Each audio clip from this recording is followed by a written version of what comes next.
আজ সকালে হাসপাতাল থেকে ডিসচার্জ করা হয়েছে ইজানকে। অবশেষে ইরামের বিস্তর চিন্তার একটু হলেও অবসান ঘটেছে। গাড়ি চলছে মৃদু গতিতে। পেছনের প্যাসেঞ্জার সিটে ইরাম, তার পাশে বসেছে সাইবান। ইজান মায়ের বুকে লেপ্টে আছে, ঘুমাচ্ছে না। ডাগর ডাগর চোখ মেলে চারপাশে দেখছে। মুন্সিবাড়ির রাস্তা কেটে সাইবানদের বাড়ির সামনে এসে থামল গাড়ি। ব্যাগপত্র নিয়ে প্রথমে বেরোলো সাইবান, অতঃপর তাকে অনুসরণ করলো ইরামও। ছেলেকে কাঁধে শুইয়ে গাড়ির দরজা আটকে পিছনে ঘুরতে একটা দৃশ্য তার নজর কেড়ে নিল। রাস্তার অপর পাশে রাহাত দাঁড়িয়ে আছে, পুরো দস্তর তৈরি, বোঝাই যাচ্ছে অফিসের জন্য বেরিয়েছে। তার পেছনে বিদায় জানাতে এসেছে মিথিলা। উভয়ে ইরামের দিকে তাকিয়ে রয়েছে। রমণী এক পলক ভাই এবং ভাইয়ের স্ত্রীর দিকে তাকালো, পরক্ষণে উল্টো ঘুরে সাইবানের দিকে ইজানকে এগিয়ে দিল। ধরো তো। সাইবান নিঃশব্দে ইজানকে কোলে তুলে নিল। খানিকটা কৌতূহলী দৃষ্টিতে ইরামকে রাস্তার অপর পাশে এগিয়ে যেতে দেখল, কোনো মন্তব্য করল না।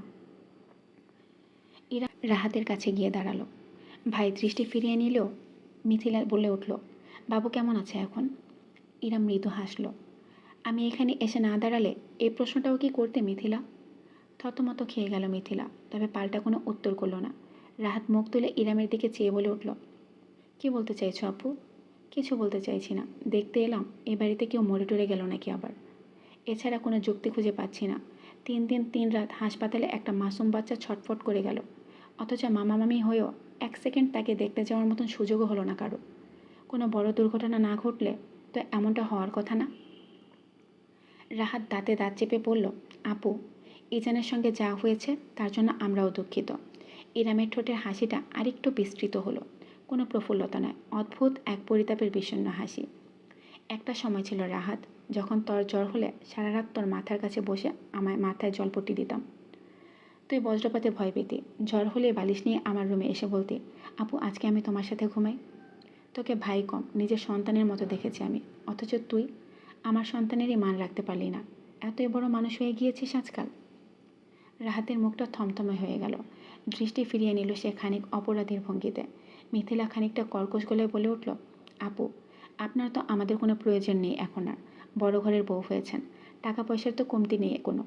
ডাক্তার, শাশুড়ি, ব্যবসায়ী শ্বশুর, স্বামী যেমনই হোক না কেন, আপনার আর কি লাগে? মিথিলার কথায় স্পষ্ট তাচ্ছিল্য প্রকাশ পেল। ইরাম ভ্রু কুঁচকে ফেল। স্বামী যেমনই হোক মানে? আপু, রাহাত কিছু বলতে যাচ্ছিল, তবে ইরাম হাত তুলে ভাইকে থামিয়ে দিল। তার নরম কোমল দৃষ্টি বদলে তীক্ষ্ণতর হয়ে উঠল।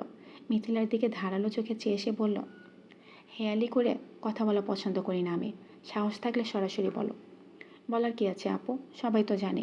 শুধু বড়লোক হলেই হয় না, ট্যালেন্ট, পড়াশোনার রুচি, সুশীলতা থাকতে হয়। কাহিনী একটু হলেও আমাদের কানে আসে। এলাকার বাইরে তো থাকি না। এমনি এমনি আপনার উপর ঝাঁপিয়ে পড়েছে কেউ?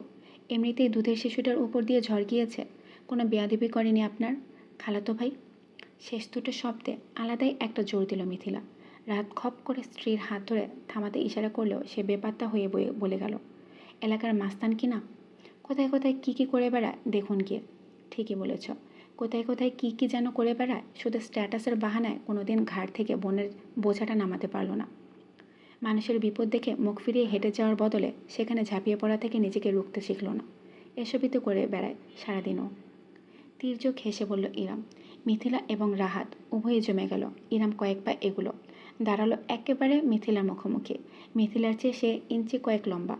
ঝুঁকে রমণীর বিভ্রান্ত মুখমণ্ডলের পায়নে চেয়ে ইরাম বলল, ট্যালেন্ট, পড়াশোনার রুচি, সুশীলতার নিদর্শন তো তোমার পাশেই দাঁড়িয়ে আছে। দ্য এভার পারফেক্ট জীবনসঙ্গী। কী মনে হয় মিথিলা, তোমার ছেলেরা তোমার স্বামীর মতো হলে সইতে পারবে? জমে গেল মিথিলা।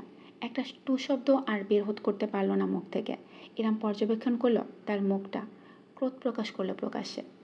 যদি পারফেক্ট সুশীল জীবনসঙ্গী তোমার স্বামীর মতো হয়, তাহলে আমার মতো এলাকায় মাস্তানি সই। আরেকটা কথা ঠিকই বলেছ তুমি, মানুষের মনকে বিষিয়ে তুলতে হলেও ট্যালেন্ট লাগে। সেক্ষেত্রে আমার আলাদিন পুরোটাই ট্যালেন্টলেস। পিছিয়ে দাঁড়ালো ইরাম। শেষ একবার ভাই আর ভাইয়ের স্ত্রীর দিকে তাকালো। হতবাক হয়ে চেয়ে আছে দুজনই। বাই দ্য ওয়ে, আমার প্রপার্টির কাগজ কত দূর রাহাত? 2 মাস তো প্রায় হয়ে এলো। চটজলদি কর, না হলে মামলা মোকদ্দমা চালানোর হিম্মত আমার খুব ভালোভাবেই আছে জানিস তো। মুচকি হেসে উল্টো করে রাস্তা পেরিয়ে অপর পাশে চলে এলো ইরাম। পেছনে ফিরে আর দেখলও না।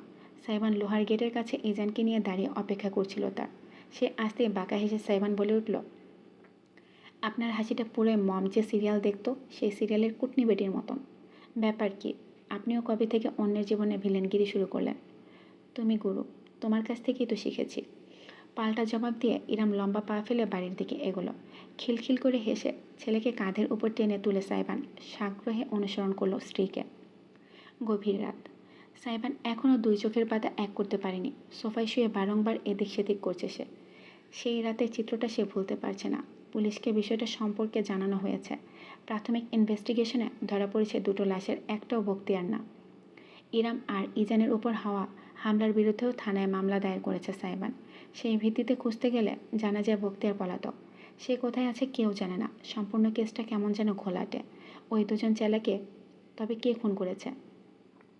সাইবান পৌঁছানোর অনেক আগে ঘটেছে ঘটনা, তাই তো অমন দুর্গন্ধ ছড়াতে শুরু করেছিল।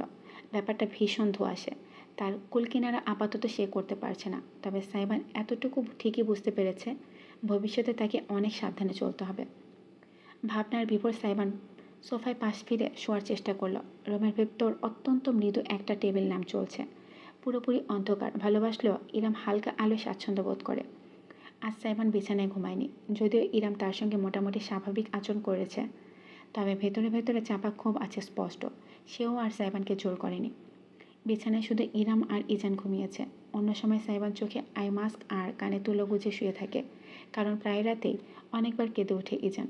সাইবানের ঘুম গভীর, তাই কানে তুলো গুজে ঘুমানোর পদ্ধতি আবিষ্কারের পর থেকে সেও টের পায়নি কখন বাচ্চা উঠেছে। কখন কখন ইরাম নিদ্রাহীন সামলেছে সব কিছু একা একা। তবে আজ রাতে সে আই মাস্ক তুলো কিছুই ব্যবহার করছে না। চোখ বুজে ঘুমানোর ভং ধরে শুয়েছিল বিধায় টের পেয়েছে। ইতোমধ্যে 3বার উঠে ছেলেকে খাইয়েছে ইরাম। ভীষণ ক্লান্ত শরীর তার। হাসপাতালের 3 রাত মেয়েটার টানা 2 ঘন্টার জন্য হলেও চোখের পাতা এক করেছে কিনা সন্দেহ। মুখের ক্লান্তি ভাব আর মলিনতা দেখলেই বোঝা যায়, অথচ বিরক্তির একটু টু শব্দ অবধি করেনি ইরাম। যতবার ইজান কেঁদেছে ততবারই হয় ছেলেকে কোলে নিয়ে বারান্দায় হেঁটেছে, কখনো আবার নার্সারি গ্লাইডারে বসে দুলেছে, আবার কখনো গুনগুন করে ঘুম পাড়ানি গান গেয়েছে। কী নিদারুণ ধৈর্য একজন মায়ের! সাইবান শুধু চোখে দেখেছে আর কানে শুনেছে, তাতেই তার ভীষণ বিরক্ত ধরে যাচ্ছে। অথচ ইরাম দিনের পর দিন রাতের পর রাত একই রুটিনে অভ্যস্ত। এখন তো তাও সাইবান চোখের সামনে দেখছে। তাহলে যে 3 মাস ইরাম একা একা থেকেছে সেই দিনগুলো কিভাবে অতিবাহিত করেছে? নারী ও পুরুষের ক্ষমতার কত পার্থক্য! একজন বাবা কিংবা একজন মায়ের দায়িত্ব কত ব্যাপক! এই বিষয়গুলো ইরাম জীবনে না আসলে সাইবান কখনো অনুধাবন করতে পারবে না। কতক্ষণ ভাবনার জগতে ডুবেছিল সাইবানের হিসাব নেই। দীর্ঘ নির্ঘুম রাত্রের পর অবশেষে চোখ দুটো প্রায় বুজে আসছিল তার। ঠিক এমন সময় মৃদু ক্রন্দনের আওয়াজ। চোখের পাতা খুলে গেল সাইবানের। অজান্তেই মাথা তুলে তাকালো সে বিছানার দিকে। মাঝখান বরাবর ইরাম শুয়ে আছে। তার এক পাশে ইজান আরেক দফায় জেগে উঠেছে। ছোট ছোট হাত পা ছুঁড়ছে। ব্যান্ডেজ করে হাতটা দুলছে চারিদিকে। চোখ মুখ কুঁচকে ফুপিয়ে বড়সড় চিৎকারের প্রস্তুতি নিচ্ছে। ইরাম এখনও টের পায়নি ঘুমিয়ে আছে। মুখটা দেখেই বোঝা যাচ্ছে ঠিক কতখানি ক্লান্ত এবং জর্জরিত সে। সাইমন কয়েক সেকেন্ড সিদ্ধান্তহীন হয়ে রইল। তারপর কিছু বুঝে ওঠার আগে অন্তরের তাড়নায় সোফা থেকে উঠে দাঁড়ালো। ঠিক যে মুহূর্তে ইজান চিৎকার করে কান্না শুরু করবে সেই মুহূর্তেই সাইবান বিছানার কাছে গিয়ে শপাত করে ছেলেকে কোলে তুলে নিল। লম্বা পা ফেলে ইরামের কাছ থেকে দূরে চলে এলো।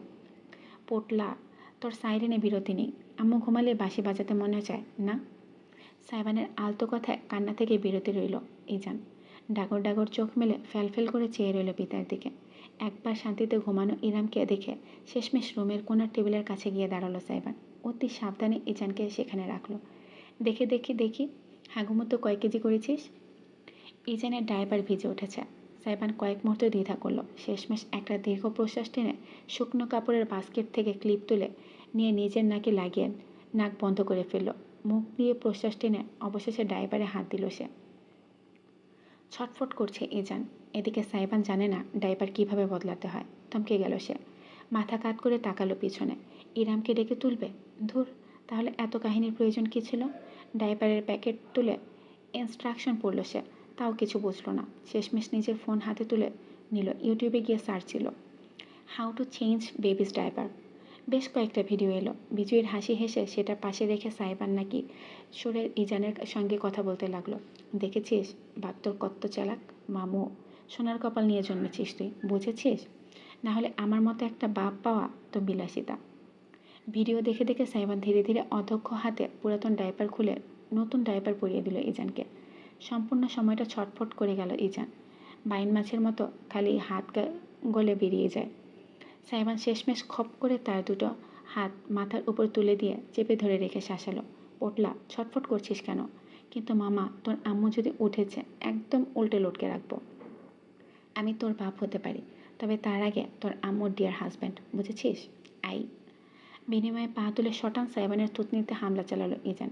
খিলখিল করে হেসে ফেলল সাইবান। তারপর ইজানকে উল্টো শুয়ে পেছনে আলতো দুটো চাপড় দিয়ে বলল, আর মারবি? আর মারবি বাপের মুখে লাথি? উই। প্রায় মিনিট 15 নীরব যুদ্ধ শেষে ইজানকে ডাইপার পরাতে পারল সাইবান। নাক থেকে ক্লিপ খুলে নিজের হাত দুটোকে পরপর 2বার স্যানিটাইজ করে পরিষ্কার করলো সে। ড্রেসিং টেবিল থেকে হ্যান্ড ক্রিম তুলে হাতে মাখলো। শুধুমাত্র তারপরে চেঞ্জিং টেবিল থেকে ইজানকে কাঁধে তুলে নিল সে। ইরাম ফিডার দুধ পাম্প করে রেখেছে সেটা আর একটা তোয়ালে কাঁধে নিয়ে বিছানার কাছে এলো সে। পরম শান্তিতে ঘুমের জগতে বিচরণ করেছে তার অর্ধাঙ্গিনী। এক হাতে ইজানকে ধরে রেখে অন্য হাতে কোলবালিশ টেনে ইরামের পাশে রাখলো সাইবান। খানিকটা সময় প্রাণ ভরে দেখল ঘুমন্ত মুখটা। কে নিষ্পাপ, কি মায়াবী! বুকটা তার অজানা উষ্ণতায় ভরে উঠল। ঝুঁকে ইরামের কপালে ঠোঁট ছুঁয়ে একটা আদুরে চুমে এঁকে দিল সাইবান। ফিসফিস করে বলল, sleep tight and dream about me, my precious. ইজান ক্রমশ জোরালো শব্দ করতে শুরু করেছে, তাই সাইবান পিছিয়ে গেল। নিঃশব্দে রুমের দরজা আলতোভাবে চাপিয়ে দিয়ে ছেলেকে নিয়ে চলে গেল নিচের হলরুমে। সমস্ত বাড়ি জুড়ে রাত্রির নীরবতা। হালকা হলুদাভ আলোয় আবছায়া ভাব আলোকিত হলরুম। সাইবান সোফায় বসলো ইজানকে নিয়ে। ততক্ষণে সত্যি আবার কাঁদতে শুরু করেছে শিশুটি। সাইবান ছেলেকে বুকে চেপে দোলালো। এই যে বাবা, এখানে আম্মুর ঘুম দরকার, তাই এখন থেকে বাবা অন ডিউটি। দেখি দেখি দেখি, দুধ চাই কার? ইজানকে ধরে অন্য হাতে ফিডারটা মুখে দিতে কান্না ভুলে চুপচুপ করে খেতে লাগলো সে। সাইবান অপলক নয়নে চেয়ে দেখল গোটা দৃশ্য। সামান্য দুধ খাওয়ানোর দৃশ্য এতটা মধুর হতে পারে তা জানা ছিল না। তার বুক কেসে থাকা প্রাণটা সম্পূর্ণ তার উপরেই নির্ভরশীল। বিষয়টা একইভাবে আতঙ্কের এবং তীব্র অনুভূতির। বুকের ভেতর যা অনুভূত হলো তা কোনোভাবে ব্যাখ্যা করতে পারবে না সাইবান। কিছুই বোঝে না সে, কিছুই জানে না। তবে এটুকু জানে, এই নাজুক ছোট্ট অস্তিত্বটাকে সে নিজের অন্তিম নিঃশ্বাস অবধি রক্ষা করে যাবে এমনভাবে, যেমনভাবে নেকড়ে পাহারা দেয় নিজের শাবককে। ইজানের দুধ খাওয়া শেষ হলো, তবে চোখে আর ঘুম এলো না। উপরন্তু তরতাজা হয়ে সে হাত পা ছুঁড়ে কখনো সাইবানের মুখে কখনো বুকে দপাদপ মেরে গেল। এদিকে ঘুমে জুড়ে আসছে সাইবানের চোখের পাতা। অথচ ছেলের আগে সে ঘুমাতে পারছে না। সোফা ছেড়ে কিচেনে হাঁটলো। সদর দরজা খুলে বারান্দায় অবধি গেল। উপায়ন্তর না পেয়ে শেষমেশ নিজের পালিত হ্যামস্টার এর খাঁচার কাছে থেকে ইজানকে ঘুরিয়ে আনতে গিয়ে চেঙ্গিস খানের দৌড়ানি খেল। কিম জং হিটলার আর বারাক ওসামাকে আঙ্গুর ফল খাওয়ানো হয়ে গেল। সব হয়ে রাত ফুরিয়ে ভোরের আলো ফুটল। অথচ ইজানের ঘুম আর হলো না। শেষমেশ হলঘরের সোফায় কাছে মেঝেতেই বসেই পড়ল সে। মাথাটা রাখলো সোফার নরম গদিতে। কাঁধে জড়িয়ে আছে ইজান। তখনও ছেলের পিঠে আলতোভাবে চাপড়ে যাচ্ছে সাইবান। এবার একটু ঘুমা বাপ, ও বাপ, প্লিজ ঘুমা, নাহলে স্কচ টেপ এনে চোখে মেরে দেবে একদম। I, we we. পটলা, ঘুম না আসলে আমার মতন করে চোখ বুজে বল। আর শোন, ঘুমা ঘুমা, তামান্না ভাটিয়া তামান্না ভাটিয়া, আজ কি রাত মজা হুসনে কা, তামান্না ভাটিয়া তামান্না ভাটিয়া। একটা সময় ছেলের পিঠ চাপড়াতে চাপড়াতে নিজেই ঘুমিয়ে পড়ল সাইবান। তার কাঁধে মাথা ঠেকিয়ে তখনও জেগে আছে ইজান। সাইবানের শরীর শিথিল হয়ে যেতে ইজান নিজের ছোট্ট একটা হাত তুলে পিতার বুকে ঠেকিয়ে হাই তুলল। গুই। রোদের আলো চোখে এসে লাগতে আড়মোড়া ভেঙে জেগে উঠল ইরাম। তার সমস্ত শরীর এত ফুরফুরে, শেষ কবে লিখেছে সে ভুলে গিয়েছে। বিছানায় যখন উঠে বসেছে তখনও চোখ সম্পূর্ণ খোলেনি তার। আরামদায়ক উষ্ণতায় জড়ানো এক দুর্দান্ত সকাল। এত ভালো ঘুম ইজান জন্ম হওয়ার আগেও হয়েছে কিনা সন্দেহ আছে তার। বেশ দিলখোলা মেজাজে চোখ কষলে ইরাম যখন পাশে তাকালো তখন দেখলো বিছানা একদম ফাঁকা। ইজান নেই।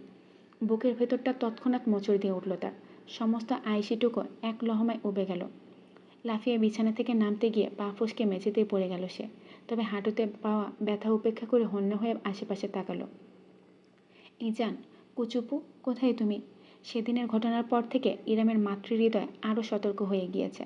দিক বিদিক যুক্তিতর্ক কোনো কিছুর ধার না ধরে সে ছুটে বেরিয়ে এলো রুমের বাইরে। উদ্দেশ্য বাড়ির সবাইকে ডেকে তোলা। রুমের ভেতর ছেলেকে না পেয়ে আতঙ্কিত ইরাম যখন সিঁড়ি পেয়ে লাফিয়ে লাফিয়ে নিচে নামতে লাগলো, তখন সামনের দৃশ্যটা তাকে বাকরুদ্ধ করে দিল। পদক্ষেপ সিঁড়ির গোড়ায় থমকে গেল। বরফখণ্ড হয়ে সামনে চেয়ে রইল সে। হৃদযন্ত্র হয়ে উঠল দুর্বার। বাড়ির হলরুমে আজ ভিন্ন এক শান্তির আসর। পরিবারের সকল সদস্য চারপাশে ঘিরে দাঁড়িয়ে আছে পাথরের মূর্তির মতন। সামিয়া, সারিকা, সুগন্ধা, এমনকি আহমেদ অবধি নিশ্চুপ নিশ্চল। প্রত্যেকের চোখের দৃষ্টি সামনের দৃশ্যে আবদ্ধ। তাদের দৃষ্টি অনুসরণ করে তাকালো ইরাম। চোখজোড়া মহাবিস্ময়ে প্রসারিত হয়ে উঠল তার। হলঘরের সোফায় মাথা টেকিয়ে বসে বসে ঘুমাচ্ছে সাইবান। আর ঠিক তার বাহুর মাঝে কাঁধে মাথা রেখে পরম শান্তিতে নিদ্রাচ্ছন্ন ইজান। পিতা এবং পুত্র উভয়ে আপন ঘুমের জগতে বিচরণ করেছে। কোনো খেয়াল নেই আশেপাশে কি ঘটছে না ঘটছে। বাইরের স্নিগ্ধ সূর্যরশ্মি উভয়ের শরীরে প্রতিফলিত হয়ে এক ঐন্দ্রজালিক আবহ সৃষ্টি করেছে। পরম শান্তি, পরম নিরাপত্তার এক নিশ্ছিদ্র বেষ্টনী যেন।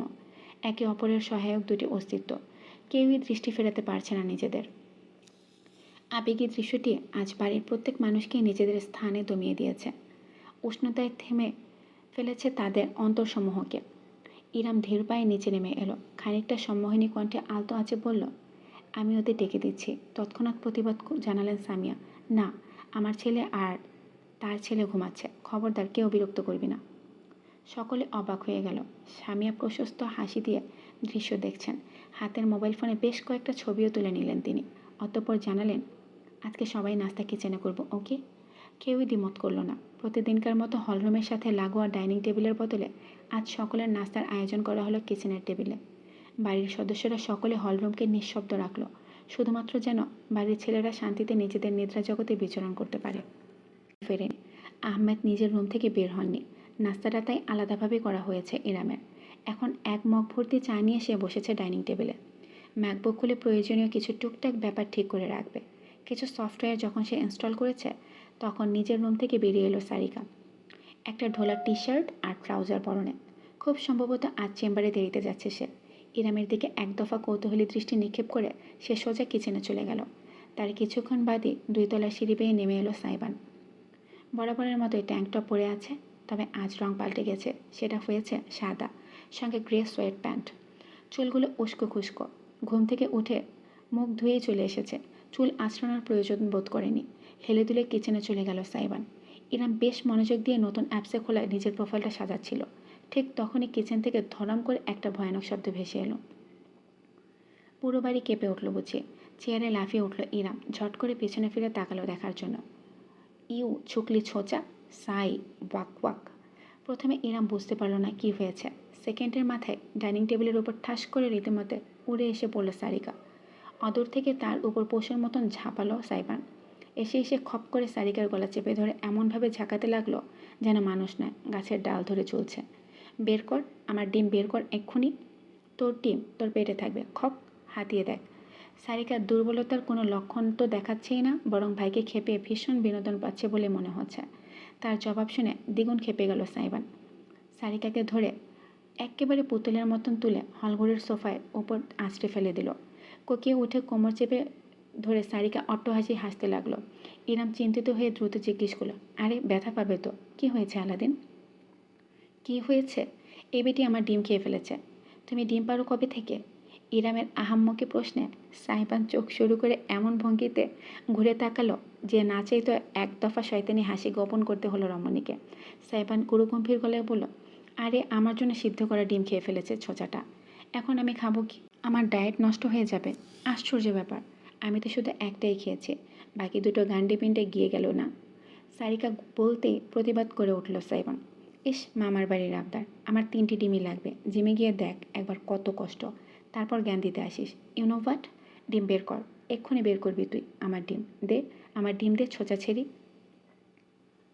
রোমহর্ষক দৃষ্টিতে ইরাম দেখল সাইবান নিজের অত বড় শরীরটা নিয়ে সারিকাকে পাতলা শরীরের উপর লাফ দিয়ে ঝাঁপিয়ে পড়ল। দুই ভাই বোনের মাঝে এখন হাড্ডাহাড্ডি লড়াই চলছে। বালিশ কুশন সব এদিক সেদিক লুটিয়ে পড়েছে। সারিকাকে উল্টো চেপে ধরে তার হাতটা পিঠের ওপর গুটিয়ে ধরে বাঁকা হাসছে সাইবান। দৃশ্যটা বহুদিন আগে টিভিতে দেখা রেসলিং খেলার মতো দেখাচ্ছে, যেখানে গাট্টাগাট্টি কিছু পুরুষ নাটকীয় কায়দায় নিজেদের সঙ্গে মারামারি করে। ছোটবেলায় বাবার সাথে বসে বসে ইরামও দেখত WWE। এখন সেটা তার চোখের সামনে সরাসরি হচ্ছে। সাইবান পেছন থেকে সারিকার গলা টেনে ধরে সমানে চেঁচিয়ে যাচ্ছে, আর খাবি? আর লোভ দিবি আমার জিনিসে? এখন যদি বলি ওগুলো আমি আগে থেকে চেটে রেখে দিয়েছিলাম, হজম হবে তোর? ইস, ছি, ওয়াক। হাসির মাঝখানে মাঝখানে কোকাতে লাগলো সারিকা। ইরাম অদূরে বসে ভাই বোনের কাণ্ড দেখে গেল। তার কেন যেন হস্তক্ষেপ করতে ইচ্ছে হলো না, কারণ দৃশ্যটা বাহ্যিকভাবে যতটা আগ্রাসী দেখাচ্ছে, ভেতরে ভেতরে ঠিক ততটাই সুমধুর। এই বাড়িতে আসার পর থেকে সারিকা এবং সাইবানের মাঝে ভাইবোন সুলভ বিশেষ কোনো আচরণ তার চোখে পড়েনি। হয়তো সময়টাই তেমন ছিল। একটার পর একটা গুরুগম্ভীর ঝড়ঝাপটা গিয়েছে পরিবারটার উপর থেকে। আজ সাত সকালে দুই ভাই বোনকে এক ভিন্ন রূপে দেখে তার কেন যেন ভীষণ মনোমুগ্ধকর লাগছে। খুনসুটি ভালোবাসার না বলা স্নেহ, উপরি রাগ দেখানোই তো ভাই বোনের বন্ধন, তাই না? দুইজনকে দেখতে দেখতে ইরাম নিজের ভাবনায় হারিয়ে গেল। এই তো কিছুদিন আগেই সামিয়া কিচেনে একসাথে কাজ করতে করতে একটা সুন্দর ঘটনা শুনিয়েছেন তাকে। রোমন্থনের জগতে হারিয়ে গেল সে। মোলায়েম আলোতে রুমটা পরিপূর্ণ। নরম গদির ওপর নড়চড় করছে একটা ছোট্ট প্রাণ। আরামদায়ক সুতির ফতুয়া আর ডাইপার পরনে। ডাগর ডাগর জলজলে চোখ মেলে চেয়ে আছে সিলিংয়ের দিকে, যেখানে ঝুলছে হরেক রকমের রং বেরঙের বেলুন। ছোট্ট শিশু সারিকা পায়ে পায়ে বিছানার কাছে গিয়ে দাঁড়ালো। উঁকি মেরে দেখল নাজুক অস্তিত্বটাকে। একটা হাত তুলে মাপল সে। তার এক হাতের সমান হয়েছে বাবুটা। এত ছোট মানুষ হয়! বিস্ময়ে সারিকার চোখ বুজে তারা ফুটে উঠল। ছোট ছোট পা তুলে বিছানার উপর উঠে এলো সে। বাবুটার পাশে উল্টো হয়ে শুয়ে পড়ল। বিস্ময় মাখা নয়নে দেখল কিভাবে হাত পা ছুড়ছে সে। এই বাবুটা নাকি তার ভাই হয়। আচ্ছা, ভাই কি জিনিস? যেমনটা তার বান্ধবী রিয়ার আছে, কিন্তু রিয়ার ভাই তো এত ছোট না, অনেক বড়। তাহলে সারিকার ভাই এত ছোট কেন? শিশুসুলভ মনে সহস্র প্রশ্ন জাগলো। বাবুটা নড়তে নড়তে উল্টে যেতে সারিকা দ্রুত হাত বাড়িয়ে আবার চিৎ করে শুইয়ে দিল। কি নরম একটা তুলতুলে শরীর, কেমন আদর আদর লাগে। কিন্তু তার বাবা যে নামটা বলেছে, সেই নামটা তার একদমই পছন্দ হয়নি। এই আদরটাকে সে কীভাবে ওই নামে ডাকবে? এমা, ছি! এমন সময় রুমে এলেন আহমেদ। বিছানার উপর নবজাত ছেলে আর তার পাশে মহতির পর্যবেক্ষণে মেতে থাকা মেয়েকে দেখে তার বুকটা ভরে উঠল। নিঃশব্দে পায়ে পায়ে কাছে গিয়ে দাঁড়ালেন তিনি। বুকে দুবাহু বেঁধে কর্মকাণ্ড দেখলেন। Baby brother. সারিকা টুকটুক করে কথা বলছে। বাবুর গালে আঙ্গুল ছুঁয়ে মোলায়েম গলায় ফিসফিস করে বলে যাচ্ছে, তাড়াতাড়ি বড় হও, আমি তোমার সাথে খেলবো। মুচকি হাসলেন আহমেদ। বিছানার কাছে এগিয়ে মেয়ের উপর ঝুঁকিয়ে বললেন, অবশ্যই খেলবে। আমাদের আলাউদ্দিন খুব জলদি বড় হয়ে যাবে। তোমার সাথে ছুটে বেড়াবে খেলার মাঠে। Your brother is going to protect you. Sarika উঠে বসল। চোখ মুখ কুঁচকে কেমন অসন্তুষ্ট দৃষ্টিতে পিতাকে দেখলে। আহমেদের হাসিখানি মুখে গেল। কি হয়েছে আমার মা? কিছু বললে না সারিকা? মেয়ের মান ভাঙাতে বিছানায় বসে নাজুক বাচ্চাটিকে নিজের হাতের মাঝে তুলে মেয়ের দিকে এগিয়ে দিলেন আহমেদ। ভাইকে কোলে নেবে না? গাল ফুলিয়ে সারিকা হঠাৎ বলে বসল, ড্যাড, আমার তো আলাউদ্দিনকে কোলে নিতে ইচ্ছে হয় না। আহমেদ ছোট্ট মেয়ের মুখে এমন কথা শুনে তাজ্জব বনে গেলেন। কয়েক সেকেন্ড চেয়ে রইলেন। আলাউদ্দিন নামটা তিনিই রেখেছেন, নিজের আহমেদ উদ্দিন নামের সঙ্গে মিলিয়ে। তাতে মেয়ে এত চটবে জানা ছিল না। মাথা কাত করে তিনি মিষ্টি হেসে শুধালেন, তবে কাকে কোলে নিতে ইচ্ছে হয় আমার মায়ের? সারিকা দু হাত এগিয়ে দিল। বুকের মাঝে ছোট্ট ভাইয়ের শরীরটা জাপটে ধরে জবাব দিল, আলাদিনকে। আলাদিন? বিস্মিত হলেন আহমেদ। জোরে জোরে মাথা ঝাঁকালো সারিকা। আমার আলাদিনকে না, আলাদিন লাগবে ড্যাড, লাগবেই লাগবে। খিলখিল করে হাসলে আহমেদ। একটি হাত তুলে মেয়ের মাথায় বুলিয়ে ঝুঁকে এসে কপালে চুমো খেলেন। ঠিক আছে, আজ থেকে তোমার ভাই তোমার আলাদিন। খুশি? ইয়ে, আমার ভাই আলাদিন। মেয়েকে টেনে নিজের কোলে বসালেন আহমেদ। অশ্রুসিক্ত মুগ্ধ নয়নে দেখলেন কিভাবে বুকের ভিতর পরম যত্নে সারিকা আগলে রেখেছে নিজের ভাইকে। ওই সময় তার মনে হলো এইটুকু মুহূর্তের মাঝে তার জীবনের সবটুকু সার্থকতা নিহিত। রমন্থনের জগৎ থেকে ইরা বেরিয়ে এলো হুট করে। চোখ পিটপিট করে সামনে তাকিয়ে দেখলো সারিকা আর সাইবানকে। তারা আপাতত WWE ম্যাচ থামিয়ে একে অপরের সঙ্গে শান্তি চুক্তি স্বাক্ষর করছে। তোর জন্য আমি চেম্বার থেকে আসার সময় KFC বাকেট নিয়ে আসবো, ডিল? সারিকার অফারে সাইবানকে আগ্রহী মনে হলো। গলা খাকারি দিয়ে হাতের আঙ্গুল গুনে গুনে সে বলল, 2টো KFC বাকেট, 2টো ফ্রেঞ্চ ফ্রাই আর 3টে টাব আইসক্রিম। একটা KFC বাকেট, একটা ফ্রেঞ্চ ফ্রাই আর একটা টাব আইসক্রিম। আমার চুলের নেগোসিয়েশন চলছে, করছিস তুই? আরেকবার চুল বললে তোর সত্যিকারের চুল টেনে ছিঁড়ে ফেলবো, বেয়াদব। Okay okay, fine. একটা KFC বাকেট, 2টো ফ্রেঞ্চ ফ্রাই, 2টো টাব আইসক্রিম। তুই না ডায়েটে আছিস? একটা KFC বাকেট, 2টো ফ্রেঞ্চ ফ্রাই, একটা টাব আইসক্রিম। Okay, deal. দুজন ভাই বোন এমন ভঙ্গিতে করমর্দন করলো যেন ডিলারশিপ কনফার্ম করেছে দুজন মাফিয়া বস। সোফা থেকে উঠে হেলে দুলে শীষ বাজাতে বাজাতে ইরামের টেবিলের সামনে এসে দাঁড়ালো সাইমান। অপরদিকে সারিকা তখন হাসি মাখা ঠোঁটে উঠে দাঁড়িয়ে কোমর ডলতে ডলতে সামান্য খুঁড়িয়ে নিজের রুমের দিকে আড়াল হয়ে গেল। একটা সেদ্ধ ডিমের অনেক বড় খরচা পড়ে গেল মেয়েটার, আহারে, মন্তব্য করলো ইরাম। তাতে সাইবান ভ্রুকুটি করে তাকালো তার দিকে, ঝুঁকে এসে ম্যাকবুকের স্ক্রিনের দিকে চেয়ে কথা ঘুরিয়ে বলল, ফাইবার খুলে ফেলেছেন? বেশ বেশ, এটা কি লিখেছেন? আর্টিকেল লিখে দেবেন মাত্র $5? মাথা খারাপ, $5 কত জানেন আপনি? কিচ্ছু হবে না $5 দিয়ে, বদলান বদলান, লিখুন $100 ছাড়া মুখও দেখাবো না গরিবস। চোখ উল্টে ইরাম বলল, প্রোফাইল তোমার নাকি আমার? জ্ঞান দেওয়া বন্ধ করা, যাও বাকি দুটো ডিম খেয়ে আসো, নাহলে আবার সুগন্ধার নজর পড়বে। চোখ তুলে ফেলবো না ওটা। দৌড়ে কিচেনে গিয়ে এক হাতে দুটো ডিম নিয়ে এসে ইরামের পাশের চেয়ারে বসে পড়ল সাইমন। বাই দ্য ওয়ে, পায়ের ওপর পা তুলে বসে একটা আস্ত ডিম মুখে পুরে দিল সে। ইরাম অবাক নয়নে দেখল, গাল ভীষণ ফুলে গেছে ছেলেটার। সাধারণত অতিরিক্ত খাবার মুখে নিয়ে বলে মানুষকে দেখতে মোটেও ভালো লাগে না, অথচ সাইবানের এমন বেখাপ্পা আচরণেও তার উপর চোখ আটকে যাচ্ছে। বিশেষ করে খাবার গেলার সময় তার গলার অ্যাডামস অ্যাপল নামক উঁচু জায়গাটা যেভাবে ফেলে ফুপে উঠেছে, সেটা ইরামের মনোযোগ কেড়ে নিচ্ছে দারুণভাবে। এক লহমা চেয়ে থেকে দ্রুত দৃষ্টি ফিরিয়ে নিল রমণী। কোনো দিক তাকিয়ে আছে সে। ইস, লজ্জাবোধ করলো সে ভীষণভাবে। সাইবানের অবশ্য তার নজরের দিকে বিশেষ খেয়াল নেই। একটা ডিম গিলে শেষ করে অন্যটা জাদুঘরের প্রত্নতাত্ত্বিক নিদর্শনের মতন পর্যবেক্ষণ করতে করতে সে বলল, আপনি কি কম্পিউটার ক্লাসে যাবেন বলে ঠিক করে রেখেছেন? কিভাবে করবেন পোটলা? ওকে সাথে নেওয়ার চিন্তা মাথায় আনবেন না এখন। ইরাম পুনরায় বাস্তবতায় ফিরে এলো। তুমি না বললে আমি এটাই ঠিক করে রেখেছিলাম, কিন্তু ওকে রেখেই বা যাবো কোথায়? ভাবছি একটা ডে কেয়ার খুঁজবো, কিন্তু এত ছোট বাচ্চা রেখে যেতে মন সায় দিচ্ছে না। আমি সরি, আসলে আমিও বলতে পারছি না ওই সময়টায় আমি বাড়িতে থাকবো কিনা। আমার প্র্যাকটিস থাকে শোয়ের, সেক্ষেত্রে এভাবে চলে যায় না। সবাই তো আর নিজেদের কাজবাজ বন্ধ করে বাড়িতে বসে থাকতে পারবে না, কম্প্রোমাইজ করতে হবে, সেটা আমাকেই। দেখি যদি কোর্স ছাড়ে কোনোভাবে কাজ করা যায়, তবে আমি বাসায় থেকেই ইজানকে আমি রাখবো। অপ্রত্যাশিত কণ্ঠটি সাইবান এবং ইরামকে জমিয়ে দিল। উভয়ে তাকিয়ে দেখল সারিকাকে, সালোয়ার কামিজ এবং তার উপরে অ্যাপ্রন পরে পুরো দস্তর তৈরি মেয়েটা। চেম্বারে যাচ্ছে স্পষ্ট। সাইবান ভ্রু কুচকে ফেলল, তুই সিস? মাথা দোলালো সারিকা, হ্যাঁ, এমনিতেও চেম্বারে দুপুরের সময় রোগী তেমন একটা থাকে না, ব্রেক চলে। ওই ব্রেক টাইম চেম্বারে না কাটিয়ে বাসা চলে আসবো। 1-2 ঘন্টা ম্যানেজ করা ব্যাপার না, তাছাড়া সুগন্ধা তো আছেই। আশা করছি কোর্সের সময়টা দুপুর থেকে বিকালের মাঝে, 2টা থেকে 4টা। ইরাম বলল। সারিকা তার দিকে এক পলক চেয়ে শেষে সাইবানের দিকে ফেল। তাহলে তো হলোই, বাড়িতে মানুষের অভাব নেই, ব্যবস্থা একটা ঠিক হয়ে যাবে।